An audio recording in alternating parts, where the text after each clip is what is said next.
الحمد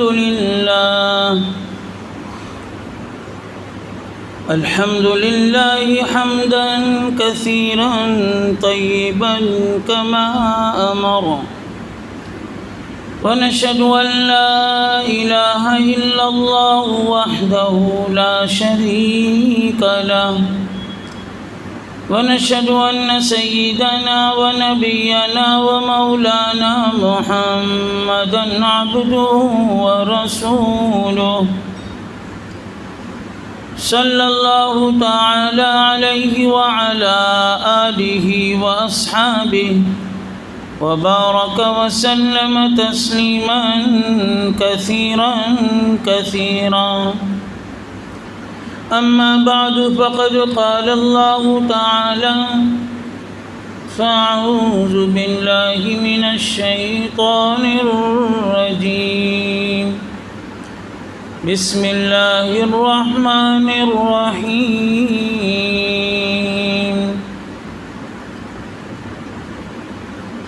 يا أيها النبي إنا أرسلناك شاهدا ومبشرا ونذيرا وداعيا إلى الله بإذنه وسراجا منيرا، وبشر المؤمنين بأن لهم من الله فضلا كبيرا. وقال رسول الله صلى الله عليه وسلم: ولا تحاسدوا ولا تباغضوا ولا تدابروا وكونوا عباد الله إخوانا، إن الله وملائكته يصلون على النبي يا أيها الذين آمنوا صلوا عليه وسلموا تسليما. اللهم صل على سيدنا مولانا محمد وصحبه وبارك وسلم. میرے محترم بھائیو، دوستو، بزرگوں، یہ ربیع الاول کا مہینہ چل رہا ہے.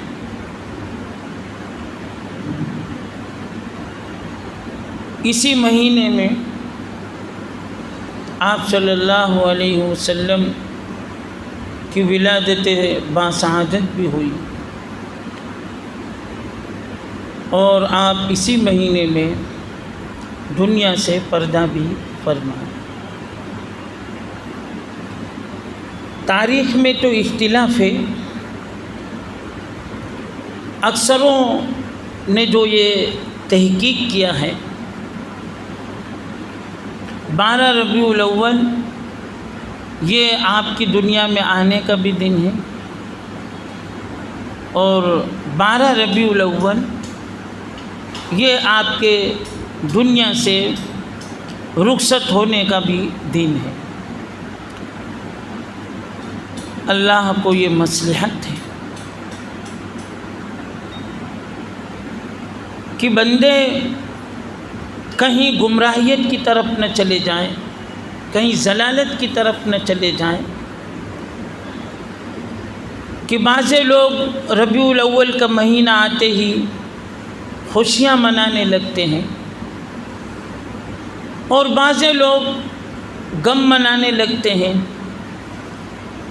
ہمارے یہاں جب کوئی خوشی کا دن ہوتا ہے تو لوگ اس کو جشن کے نام سے یاد کرتے ہیں. جشن اسلامی ڈکشنری میں کوئی چیز نہیں ہے. جشن کے معنی خوشی کے ہے، اور بعض لوگوں پر جب غم آتا ہے تو ماتم کرتے ہیں.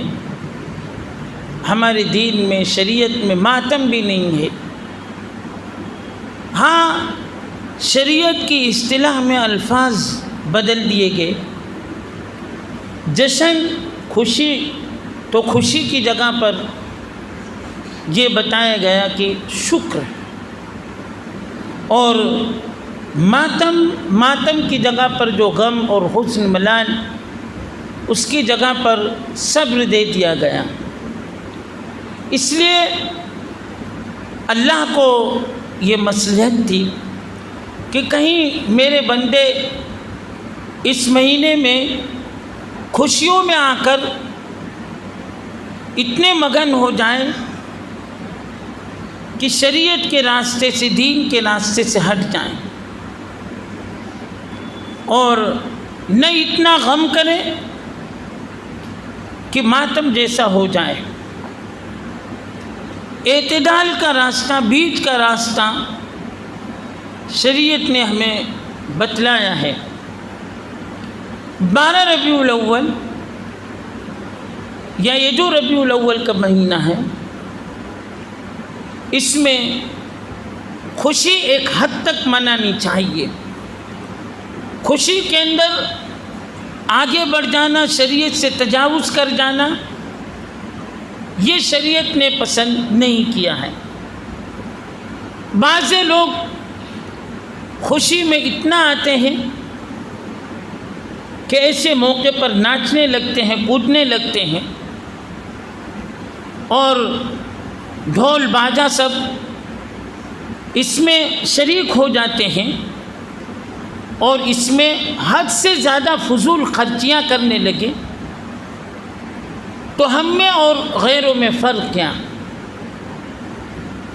اسلام نے پیدائش کے بارے میں کوئی خوشی کا، یعنی جیسے برتھ ڈے لوگ مناتے ہیں، اپنا بھی مناتے ہیں، اپنے رشتہ داروں کو بھی مناتے ہیں، یہ سب عیسائیوں سے لیا گیا۔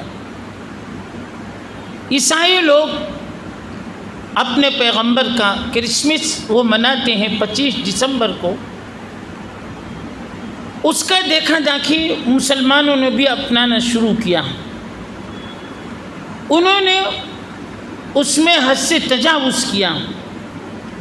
وہ لوگ اس دن کو ناچ گانا، فحاشیت، عریانیت سب کو پتہ ہے کہ جیسے 12 بجتا ہے اور رات کو یہ سلسلہ ان کا شروع ہوتا ہے، بے حیائی، فحاشی، عریانیت، تو اس سے اسلام نے روکا ہے۔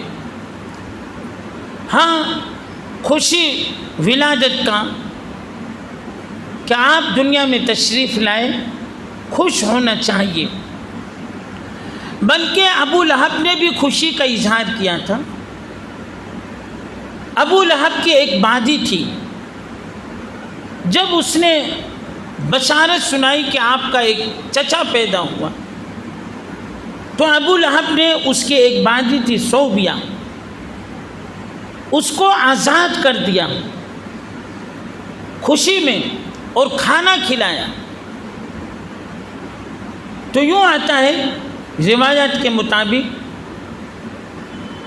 کہ کچھ موقع پر عذاب اس کے اوپر تخفیف کر دیا جاتا ہے، عذاب کو ہلکا کر دیا جاتا ہے۔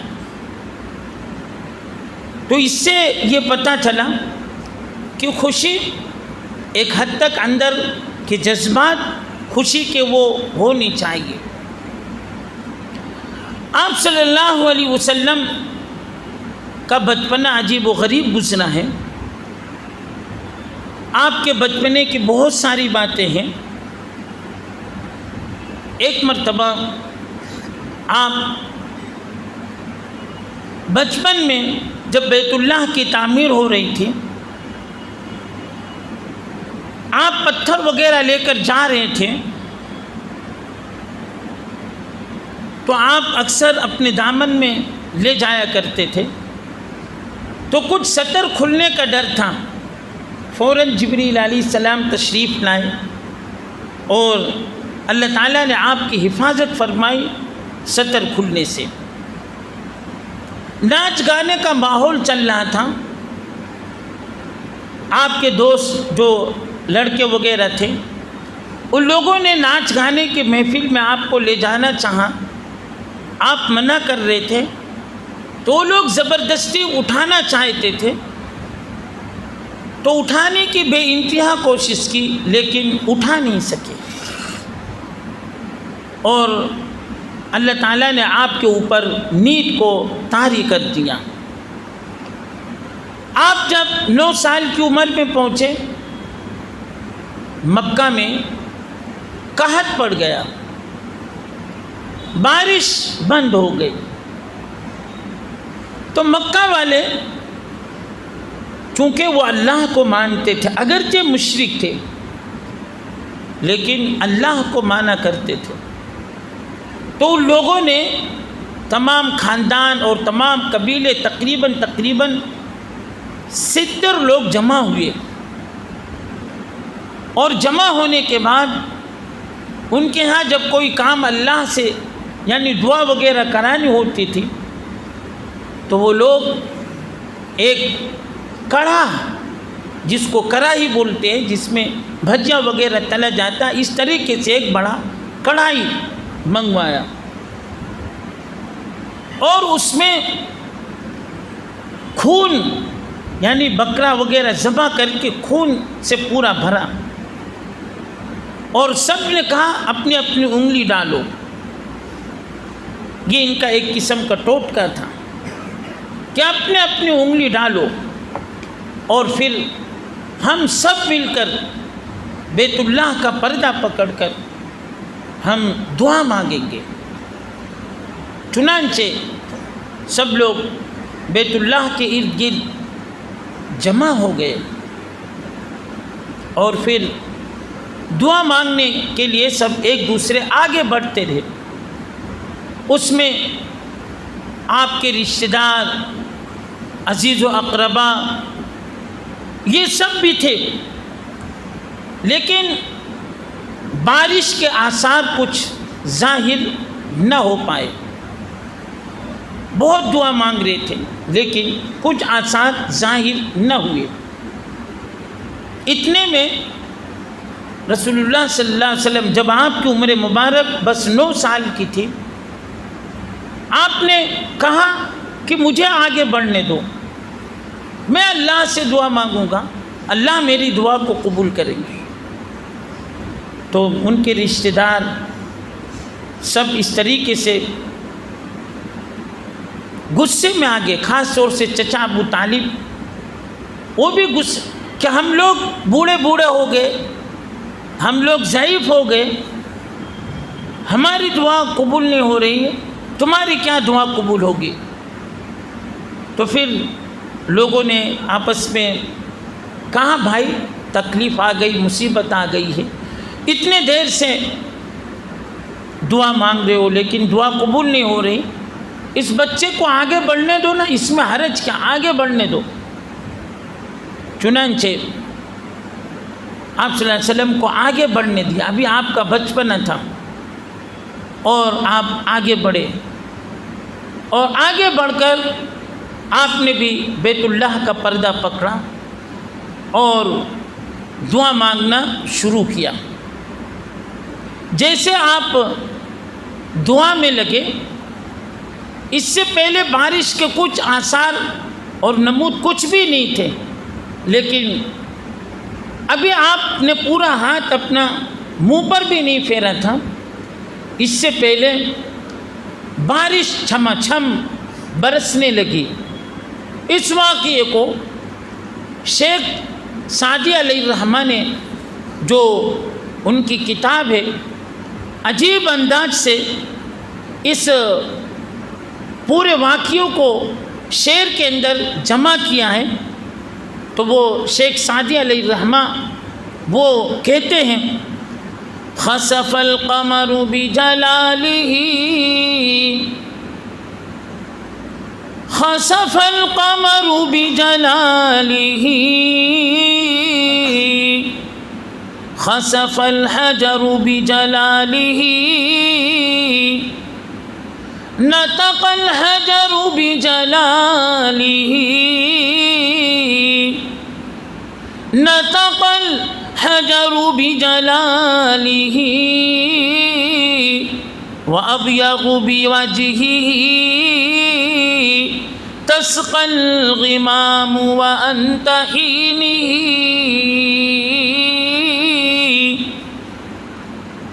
کہ آپ کی شخصیت کا کیا کہنا. خسف القمر بجمالہ، کہ آپ کے چہرے انور اور آپ کے چہرے پر جو جلال اور عظمت، اس کا کیا کہنا. یہ شمائل کے بارے میں آگے بات آئے گی. اور آگے کہا خسف القمر نطق الحجر بجلالہ وابیض یسقى غمامہ، کہ آپ کے ہاتھ پھیلانے کی وجہ سے، جیسے آپ نے ہاتھ اللہ کے سامنے پھیلایا، بس اللہ تعالیٰ نے بارش کو نازل کرنا شروع کر دیا،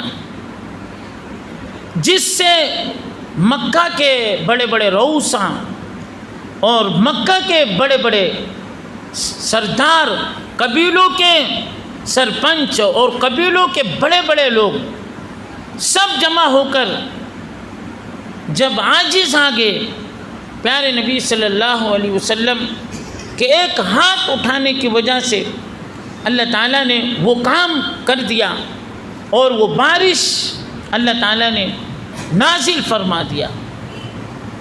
ایسے ہی پیارے نبی صلی اللہ علیہ وسلم کے بچپن تو خیر تھوڑی سی جوانی، جب آپ جوان العمر ہوئے، لیکن ابھی آپ کو نبوت عطا نہیں کی گئی.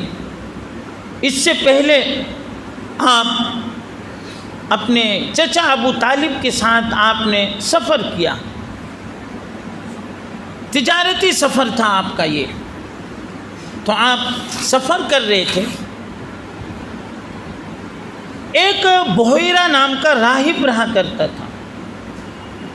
راہب اس کو کہا جاتا تھا جو لوگ نکاح، بیاہ، شادی اور دنیا کی یہ جو جھمیلے ہوتے ہیں، دنیا کے یہ جو جھنجھٹ ہوتے ہیں، اس سے وہ الگ تھلگ وہ جنگل میں اس طریقے سے اپنی زندگی وہ گزار رہے تھے. رہبانیت اسلام میں نہیں ہے، پہلے جائز تھی. اسلام نے یہ پیغام دیا لا رہبانیت فی الاسلام، اسلام میں رہبانیت نہیں ہے. اسلام میں شادی، بیاہ، تجارت، اس کے ساتھ رہتے ہوئے اپنا روحانی تعلق اللہ کی ذات سے قائم کیا جائے. اسلام نے روکا نہیں ہے کہ آدمی نکاح کر لے گا تو اللہ تک نہیں پہنچ سکے گا، یا تجارت کرے گا تو وہ اللہ تک نہیں پہنچ سکے گا. اسلام نے ایسا نہیں کیا ہے، بلکہ اسلام نے یہ کہا ہے تجارت کے ساتھ، زراعت کے ساتھ، بیوی بچوں کے ساتھ رہتے ہوئے تم اللہ سے اپنا تعلق مستحکم رکھو اور اپنا تعلق اللہ سے جوڑے رکھو. تو بحیرہ راہب نے دیکھا تو وہ دوڑتا بھاگتا ہوا آیا. اس وقت آپ کی عمر بس ایک جوانی کے آپ بس قدم پر دہلیز پر رکھ رہے تھے. تو دوڑ کر آیا اور اس نے بوسہ آپ کی پیشانی مبارک پر دیا، اور عجیب وہ حیران تھا.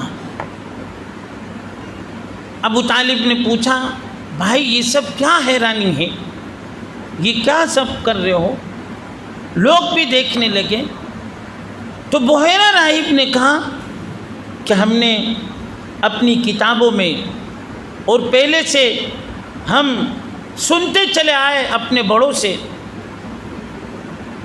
کہ ایک نبی امی آنے والے ہیں، ایک نبی امی آنے والے ہیں کہ جن پر آسمان بھی سایہ کرے گا. تو میں دیکھ رہا ہوں کہ اس نوجوان پر آسمان سایہ کیے ہوئے ہے، اور عجیب نورانیت میں دیکھ رہا ہوں.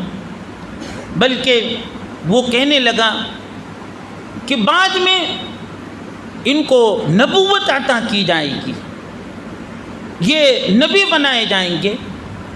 پھر شفقت کا، ترحم کا ہاتھ رکھتے ہوئے، روتے ہوئے وہ راہب کہنے لگا کہ بیٹے آج تمہاری یہ اچھی زندگی ہے، تمہارے ساتھ یہ رشتہ دار ہیں، اور ابو طالب کو بھی کہنے لگے کہ ایک وقت ایسا آئے گا کہ ان کو نبوت دی جائے گی اور پھر ان کو تکلیفیں پہنچائے گی اور ان کو مصیبتوں میں ڈالا جائے گا، ان کے اوپر طرح طرح کی تکلیفیں آئے گی، ان کو نکالا جائے گا، ان کو بائیکاٹ کیا جائے گا۔ یہ جو ہم سیرت میں سب سناتے رہتے ہیں، آپ صلی اللہ علیہ وسلم کو جو تکلیفیں پہنچائی گئی، سب سے زیادہ تکلیف آپ کو پہنچائی گئی، سب سے زیادہ آپ نے خود ارشاد فرمایا، اور ذہنی لائن سے آپ کو بہت کوف دی گئی، ذہنی لائن سے، جسمانی ہر لائن سے آپ کو تکلیف دیا گیا۔ وَلَقَدْ نَعْلَمُ أَنَّكَ يَغِيظُ صَدْرُكَ بِمَا يَقُولُونَ، اللہ آپ کو تسلی دے رہے ہیں کہ اے پیارے نبی، آپ کو یہ لوگ تکلیفیں پہنچا رہے ہیں اور آپ کو یہ مصیبت پہنچا رہے ہیں، آپ صبر کرتے رہیں۔ مجھے سب پتہ ہے، طائف کا واقعہ، بدر احد کا واقعہ ہم اپنے ذہن کے اندر تصور کریں کہ آپ کو کس طریقے سے تکلیفیں پہنچائی گئی، اور یہ دعوت ہے، دعوت میں تکلیف اٹھانی ہی پڑتی ہے۔ دعوت میں تکلیف، آپ نے ہمیشہ دعوتی سفر کیا، آپ صرف حجرے میں بیٹھ نہیں گئے، آپ صرف اسی پر دعا پر اکتفا نہیں کیا، بلکہ آپ میدان میں نکل کر، آپ کبھی احد میں، آپ کبھی بدر میں، آپ کبھی خیبر میں، اس طریقے سے آپ کا یہ دعوتی سفر رہا، اور زندگی بھر آپ تکلیفیں اٹھاتے رہے، مصیبتیں اٹھاتے رہے۔ خیر بحیرہ راہب نے پھر چھوڑ نہیں رہا تھا، بس وہ گود میں بس پکڑ رکھ کہ ہم ان کو جدا نہیں ہونے دیں گے، لیکن پھر بھی اس نے کہا ٹھیک ہے، آپ اپنا سفر کریے، اگر میں زندہ رہا تو آپ کی نبوت پر میں ایمان لاؤں گا۔ چنانچہ یہ آپ کا دعوتی اور تجارتی سفر اس طریقے سے ختم ہوا، اور پھر آپ جب دنیا میں تشریف لائے، یہودیوں نے شور مچانا شروع کیا، یہودیوں نے شور مچانا، کیونکہ آپ کی دنیا میں تشریف آنے کا سب قصے اور یہ سب واقعات پہلے بڑی بڑی کتابوں میں سب لکھے گئے ہیں، تورات، انجیل، زبور، اس میں آپ صلی اللہ علیہ وسلم کا ذکر خیر تفصیل کے ساتھ کیا گیا ہے۔ بلکہ جو پرانی کتابیں ہمارے برادران وطن کی ہے، رمائر وغیرہ، اس میں بھی آپ صلی اللہ علیہ وسلم کے دنیا میں تشریف آنے کا ذکر کیا گیا ہے۔ آپ کو سنسکرت زبان میں بھی آپ کے بارے میں آپ کی تعریف کی گئی ہے، سنسکرت اس میں بھی لکھا ہے کہ محمد پیغمبر صلی اللہ علیہ وسلم وہ مکہ میں پیدا ہوں گے صبح 4 بجے، اور ان کا نکاح حضرت عائشہ رضی اللہ تعالیٰ عنہ ان سے نکاح ہوگا۔ آج بھی جو پرانی کتابیں ہیں اس میں لکھا ہوا ہے، اگرچہ لوگوں نے پرانی کتابوں میں ملاوٹ کر دیا ہے، پرانی کتابوں میں ملاوٹ کر دیا ہے، اپنی مرضی سے لکھ دیے گئے۔ پیر ذوالفقار صاحب دامت برکاتہم، تمام مذاہب کے لوگ جمع تھے، ہر ایک اپنی مذہب کے بارے میں بتا رہا تھا، خوبیاں اور محاسن بیان کر رہا تھا، حضرت کو بھی دعوت دی گئی تھی. حضرت نے سب سے پہلے یہ سوال کیا کہ دیکھو ہماری جو سب سے بڑی کتاب ہے قرآن، یہ میں لے کر آیا ہوں، اور آپ اپنی اپنی کتابیں دکھائیں. تو کوئی دکھا نہیں سکے، کیونکہ سب میں تحریف ہوتی گئی، بدلتے گئے. قرآن مجید یہ زندہ جاوید معجزہ ہے کہ آج بھی اس میں نہ ایک حرف کی کمی ہوئی ہے اور نہ اس میں ایک زبر کی کمی ہوئی ہے. اللہ تعالیٰ نے اس قرآن کو محفوظ رکھا ہے، بلکہ کئی لوگ صرف اسی بات پر ایمان لے آتے، صرف اسی بات پر کہ یہ قرآن مجید یہ بالکل صحیح کتاب ہے، سچی کتاب ہے، اس میں ذرہ برابر بھی ملاوٹ نہیں ہے. تو وہ لوگ دلیل نہیں دے سکے، تو اللہ تعالیٰ نے اسلام کو فتح عطا فرما دیا کہ ہاں اسلام یہ مذہب سچا ہے، اچھا ہے. تو خیر پیارے نبی صلی اللہ علیہ وسلم بحیرہ راہب سے ملاقات کی اور یہ ساری باتیں ہوئی. اس کے بعد اللہ تعالیٰ نے آپ کو جو آپ کی عمر مبارک بڑھتی گئی، یہاں تک کہ جب آپ کی عمر مبارک 40 سال تک پہنچی، آپ غار حرا میں تشریف لے جایا کرتے تھے. جب آپ غار حرا میں عبادت کے لیے تشریف لے جایا کرتے تھے تو وہاں پر حضرت خدیجہ الکبریٰ رضی اللہ تعالی عنہ توشہ دے دیا کرتی تھیں. ایک مرتبہ آپ عبادت میں مشغول تھے، اتنے میں حضرت جبریل علیہ السلام تشریف لے آئے.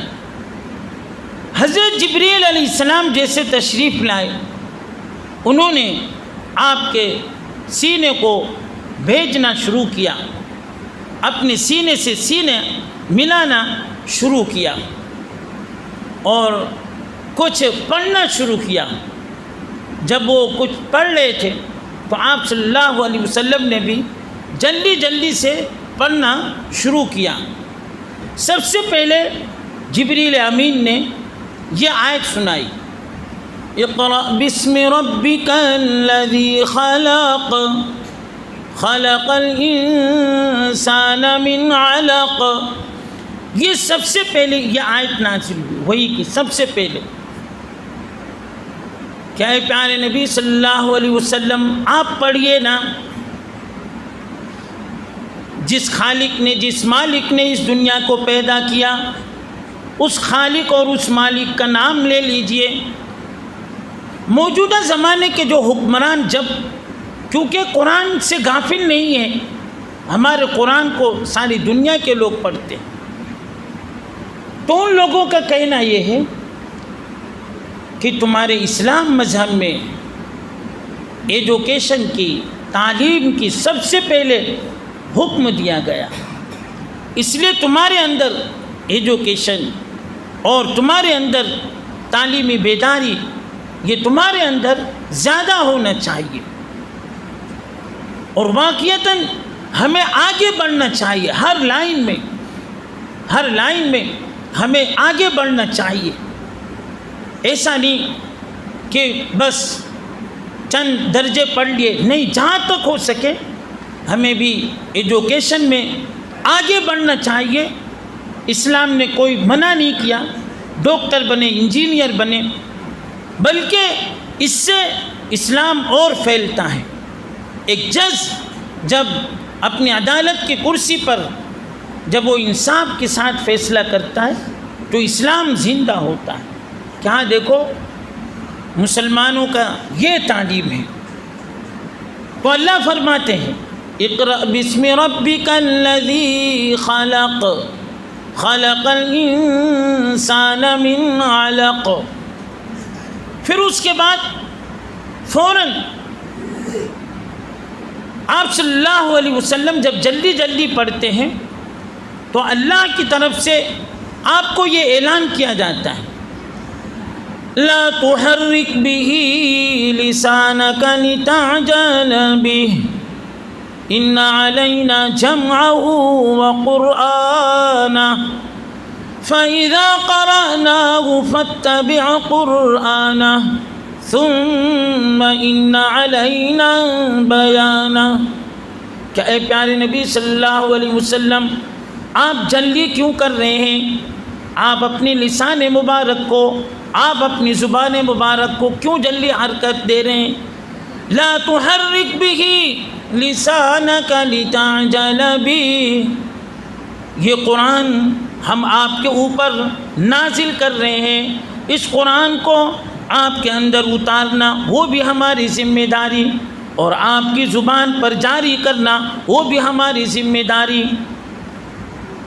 چنانچہ اس کے بعد جیسے ہی آیتیں آتی تھیں تو اللہ تعالیٰ آپ کے سینے کے اندر اتار دیا کرتے تھے اور آپ کے زبان مبارک پر جاری ہو جایا کرتے تھے۔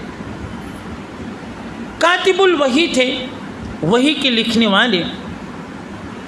ایک مرتبہ یہ آیت نازل ہوئی لَقَدْ خَلَقْنَا الْإِنسَانَ مِنْ سُلَالَةٍ مِّن طِينٍ ثُمَّ جَعَلْنَاهُ نُطْفَةً فِي قَرَارٍ مَّكِينٍ۔ اس میں اصل انسان کی پیدائش کا ذکر ہے۔ تو کاتب الوحی جو تھے وہ کہنے لگے کہ آپ اپنی طرف سے فٹ کر لیتے ہیں، اللہ کس کو کب ہدایت دے رہے ہیں اور کب کون گمراہ ہو جائے، بہت ڈرتے رہنا چاہیے، بہت ڈرتے رہنا چاہیے۔ چنانچہ ان کے اس اعتراض پر اللہ تعالیٰ نے ان کو ایمان سے محروم کر دیا، وہ بہت دن تک مرتد کی حالت میں رہے۔ تو آپ صلی اللہ علیہ وسلم نے ان سے ناراضگی کا اظہار کیا۔ آپ اتنے ناراض ہوئے، آپ نے فرمایا کہ اگرچہ حدود حرم میں کسی کی قتل جائز نہیں ہے، کسی کو قتل نہیں کیا جا سکتا، لیکن اگر یہ شخص ملے تو اس کو حدود حرم کے اندر رہ کر بھی قتل کر دیا جائے۔ جب آپ کی ناراضگی کا ان کو پتہ چلا تو خیر اللہ نے توبہ کی توفیق دی، پھر سے ایمان و اسلام میں آگے اور ایمان و اسلام میں داخل ہو گئے۔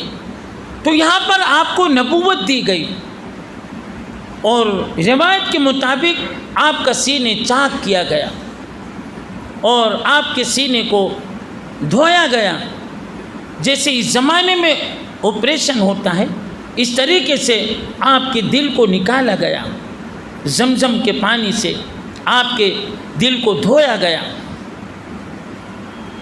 بلکہ آپ کا سینے مبارکہ کئی مرتبہ اس طریقے سے چاک ہوا۔ تو یہاں پر جب آپ کو نبوت عطا کی گئی تو آپ بظاہر پہلی مرتبہ تھا یہ سارا معاملہ، جبریل امین اتنی طاقت والے فرشتے، آپ پر تھوڑی گھبراہٹ طاری ہو گئی۔ جب آپ پر گھبراہٹ طاری ہوئی تو آپ چونکہ حضرت خدیجہ الکبریٰ رضی اللہ تعالیٰ عنہ اس وقت آپ کی رفیق حیات بن چکی تھی، تو آپ جب گھر پر تشریف لے گئے تو حضرت خدیجہ الکبریٰ رضی اللہ تعالیٰ عنہ نے آپ کو تسلی کے کچھ جملے فرمائے۔ آپ صلی اللہ علیہ وسلم نے پورا واقعہ بیان کیا، پورا واقعہ کہ میرے ساتھ ایسا ہوا ایسا ہوا۔ حضرت خدیجہ رضی اللہ تعالیٰ عنہ فوراً ورقہ بن نوفل کے پاس آپ کو لے کر گئیں۔ ورقہ بن نوفل نے جب یہ سارا معاملہ دیکھا اور سارا ماجرا سنا تو اس نے بشارت سنائی خدیجہ رضی اللہ تعالیٰ عنہ کو کہ خدیجہ تو خوش نصیب ہے، خدیجہ تو خوش نصیب ہے، یہ تو ان کو نبوت دی جانے والی ہے، ان کو نبوت دی جانے والی ہے۔ حضرت خدیجۃ الکبریٰ رضی اللہ تعالی عنہا نے تسلی کے جو کلمات آپ کو عطا کیے اس میں یہ تھا، کلا کلا واللہ لا یخزیک ابدا، کلا واللہ لا یخزیک ابدا انک لتصل الرحم، کہ پیارے نبی آپ گھبرائیں نا، آپ کو آپ کا رب تکلیف نہیں پہنچائے گا، آپ کو آپ کا رب سنبھالے گا، کیونکہ آپ لوگوں کے لیے رحم کرم کا معاملہ کرتے ہیں اور آپ لوگوں کے ساتھ اچھائی کا معاملہ کرتے ہیں، اور آپ مہمان نواز ہیں کہ آپ مہمانوں کو کھانا کھلاتے ہیں، آپ غریبوں کا خیال کرتے ہیں، آپ غریبوں کی مدد کرتے ہیں، آپ بیماروں کی تیمارداری کرتے ہیں، آپ بیماروں کی کفالت کرتے ہیں، اور آپ یتیموں کی پرورش کرتے ہیں۔ اس لیے آپ کا رب آپ کے ساتھ ناانصافی کا معاملہ نہیں کرے گا، آپ گھبرائیں نہیں۔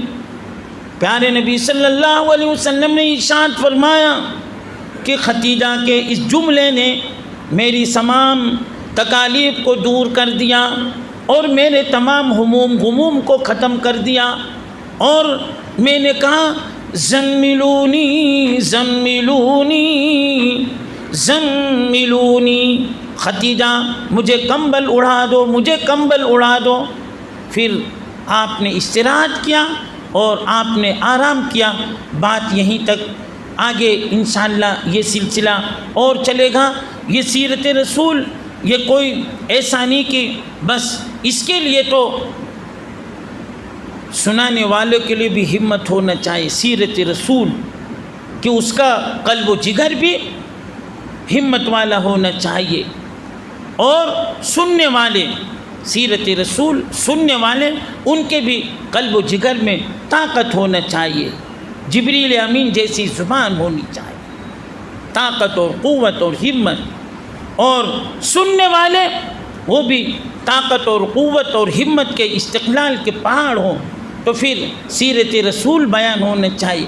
کتابیں لکھنے والے آخر میں یہ لکھ کر رخصت ہو جاتے ہیں، لا يمكن الثناء كما كان حقه، عبادت خدا بزرگ تو یہ قصہ مختصر کہ اللہ کے بعد اگر کسی کا مرتبہ ہے، کسی کا مقام ہے، بس وہ اللہ کی ذات ہے، باقی یہیں پر سب ختم ہو جاتا ہے۔